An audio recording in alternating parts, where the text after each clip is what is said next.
Ladies and gentlemen, I'm going to give you some evidence. Here's some evidence that Clinton will run and obviously become the Democratic nominee. Okay, I started this off with my usual, I know, it's another day, the sun's rising. H.A. Goodman is saying that Clinton will be nominee and lose to Trump. Okay, because I wrote this in the Huffington Post in 2017. Clinton 2020 is a reality. Get ready for 8 years of Trump. I know. You don't want to hear it anymore. Okay. Political polls. This is on just hours ago. National general election. Emerson polling. Trump 51%. Biden 49%. He defeats Biden by 2 points. Trump 52%. Buttigieg 48%. He defeats the South Bend mayor by 4 points. Trump 50%, Warren 50%. He's tied with Warren, but really, I mean, for Trump to, the way these polls work is that you have to have at least like a 10, 20 point advantage over Trump. And he still cuts the lead like he did with Clinton. So he was like down by 3 points on election day, something around that. But she was up by like 20 points a year prior, by around 15 to 20 points a year prior. So you have Warren, Trump, and Warren hasn't, that campaign is done. Biden's campaign is essentially done also. So, I'm trying to give you, this is what people say, how do you know? Where's the evidence? Here's the Emerson poll. Not only that, so Bernie 50%, Trump 49%, but they're never going to let Bernie Sanders win, and he would not win a general election against Trump. Not this year. He would have in 2016. So, had he not been cheated, I would have been right. But anyway, thank God Trump won. We have record low unemployment. We have record low Black and Latino unemployment. We have the First Step Act. We have the first president to step foot in North Korea, creating some kind of détente, a path to peace between North and South Korea. That's overlooked by all the wonderful liberals who don't care that President Obama had a failed intervention that destroyed Libya. That country has been in chaos ever since we intervened. Chaos and mayhem and tragedy. He's scaling back U.S. foreign policy, which is why I love President Trump. He's going up against very corrupt intelligence officials. Interestingly, we'll get into IG report later. But, so, he's basically tied with Bernie Sanders. Bernie's up 1 over Trump on this Emerson poll. But it's like he's basically either tied or defeating all the possible viable candidates that are currently running. It's a bunch of nonsense. And then you get his approval is going up and support for impeachment is going down. So, Emerson, November national poll, support for impeachment declines. Biden and Sanders lead Democratic primary. So not only is he basically tied or defeating everyone currently in the Democratic Party, that every leading candidate, but his approval is going up, and support for impeachment is going down. A new Emerson poll finds President Trump's approval has increased in the last month, with 48% approval and 47% disapproval, a bounce from 43% approval in the last Emerson national poll in October. Support for impeachment has flipped since October, from 48% support with 44% opposing to now 45% opposed and 43% in support. Yeah, baby. It's a phone conversation. Nobody cares. But you're going to find dirt on Biden. No one cares anymore. You wanted dirt on Clinton. Nobody cares. Democrats have have like redefined national security as dirt on them. It's pretty amusing now at this point. I mean, anything that highlights their wrongdoing or misconduct or criminal activity is suddenly dirt and suddenly a thing of value.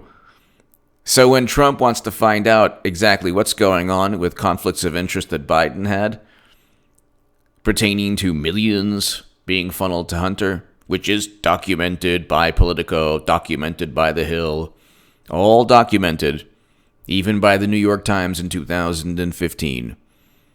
And guess what? The Ukraine is investigating the company and was investigating the corporation during President Obama's tenure. Oh, that's right. It stopped investigating it because Biden, or just coincidentally, Biden said, you're not going to get $1 billion. And that was actual quid pro quo right then and there.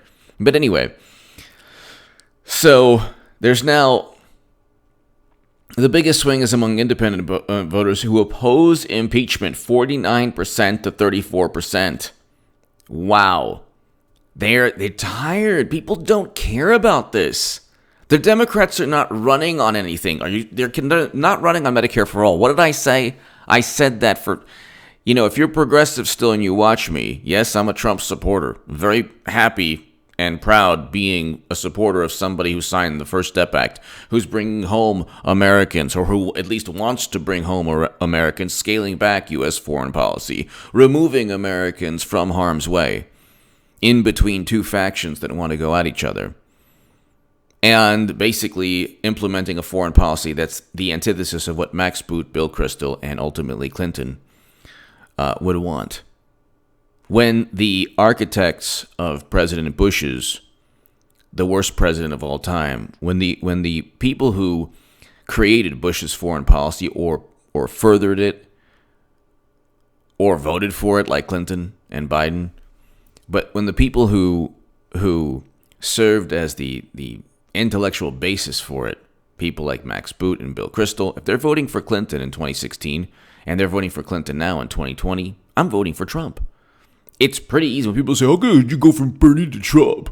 Well, foreign policy is the biggest issue. In 2016, there were two choices. One was Clinton, who has never had a foreign policy decision, from Bush's quagmires to Libya to never had a foreign policy decision that ever worked, and wanted to send more Americans off to never-ending quagmires. Bernie said no. Now Bernie's like, it has to be an orderly withdrawal. So he's not even, he's even criticizing Trump on the withdrawal of Americans. But anyway, the point is this. The impeachment hearings are being watched. There's another article. Well, we can go. Okay, so Sanders 50, Trump 49. They would never let Bernie win. And furthermore, Bernie Sanders would not defeat President Trump. When the economy is good, a populist message from Trump defeats the populist message. A populist economic message, which, by the way, is very similar to what Bernie Sanders has spoken about China and the trade imbalance. So there's a lot of issues. There's a lot of overlap. And that's actually the I'm with her crowd going up against Bernie. Like, well, there's a lot of things that you and Trump talk about. Yeah, it's true. It's true. There's a great deal of overlap between Trump and Bernie on a lot of things. That's not a bad thing.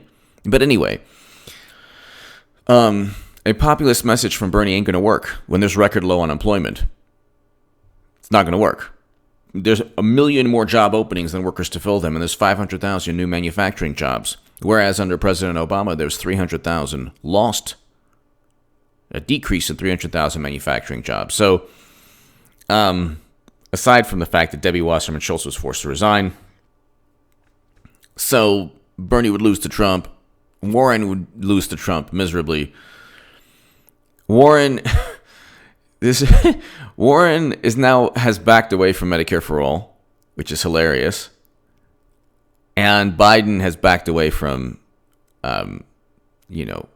communicating or reality, or I feel bad for him. So that's done. So now it's 10 minutes into this. Hold on. There's some other. Okay, there's another. And Biden and Bernie are the two. Okay, Warren is actually in third place. It's a landslide. It is a landslide Trump victory. When people say, what if she doesn't run? Well, AJ. Well, actually, if Clinton doesn't run, it'll be the worst political decision of all time. She's the only person Democrats have who could possibly defeat Trump. Now, I don't want that to happen, and I don't believe that's going to happen. It could if she runs. When she runs. If her not running would be the worst decision ever. Obviously, in 2017, I wrote the article because I knew she was going to run. It's a political machine. But why is this important? It's important because there's nobody who can defeat Trump now. Bloomberg's not defeating Trump. So, impeachment has declined. Support for impeachment is lower now than it was before the impeachment hearings. You have these diplomats who are like, Trump, we think that Trump did something really bad. We don't know what it is, but we heard something really bad about him. So, this is hilarious. I mean, it's really hilarious. The Democrats are failures at corruption. They're horrible at even being corrupt. My God. But why is this important? Biden is already losing money. Every month. Okay? Bernie Sanders has already been cheated. Debbie Wasserman Schultz was forced to resign. Read the DNC emails if you haven't. And I don't understand, like Bernie voters of today, I swear to God, I don't understand them. Why would they think the DNC would allow Bernie to win? I mean, Elizabeth Warren is there specifically so Bernie does not win. So that's the reason for her candidacy. She didn't run, and she didn't even endorse Bernie Sanders in 2016. She's there for a specific purpose. So is Biden. By the way, it's very interesting. When Biden does, I think it's a shtick. I think that his like the whole like muttering type of thing. I think that he's doing that on purpose, and I'll tell you why.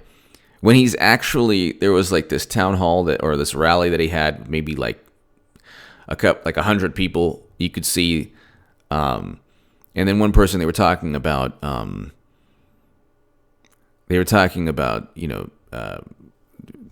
this certain subject, and then that he, Biden got not flustered but angry. And there was no muttering. It was very clear. He spoke clearly, and he was direct and to the point. And, you could tell that it was like a different person. Like, oh my God, what? Different person from the guy that's like, cornflakes, meh. Whatever. It could be that he just doesn't have a handle on communicating anymore, or it could be this whole thing's an act. Well, the whole thing's a theatrical performance. Clinton's going to run because nobody else can defeat Trump. So when people say, "Well, they say everything I've been saying," well, then she would destroy the Democratic Party. Yeah, yes. Yeah. What? She doesn't care. Who cares? She doesn't care. So they're like, "Well, she would never run. They don't want her to run. So what? The Democrats would be done. Yeah, so she'll run in 2024. Who cares? She'll lose. Yeah, she will lose.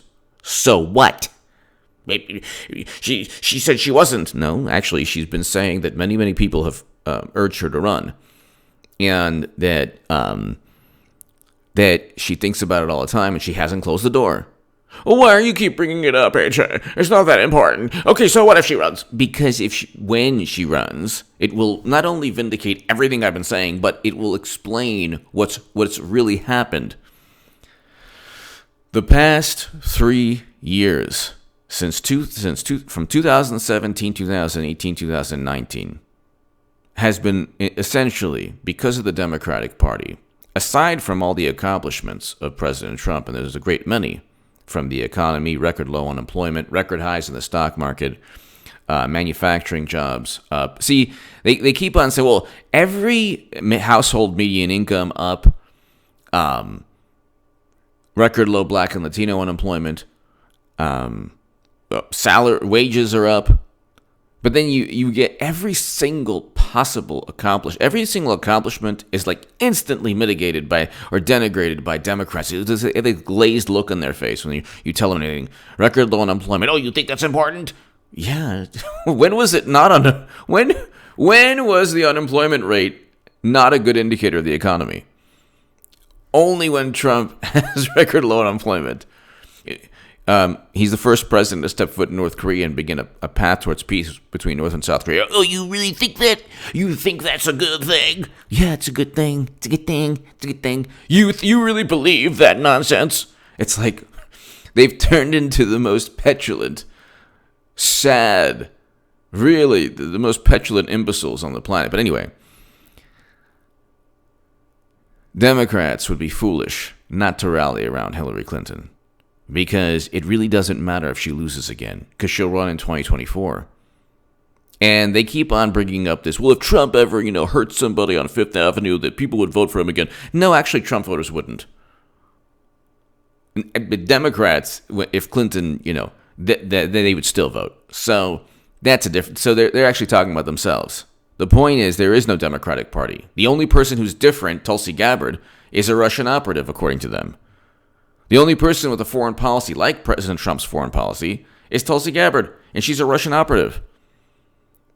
And now the polls are out, this new Emerson poll, support for impeachment is going down. President Trump's approval is going up, and he defeats everyone currently in the Democratic Party. So who else do they have? The only person who could stand up to Trump, Trump still wins. But the only person who can possibly stand up to Trump is Hillary Clinton. And now it sounds as if I'm like cheerleading, but it's the truth. I'm not cheerleading. She's not going to win. And if Clinton were president, I mean, my God, this country would go towards a very, very negative path, mainly in terms of foreign policy. And you're talking about a person who... whatever.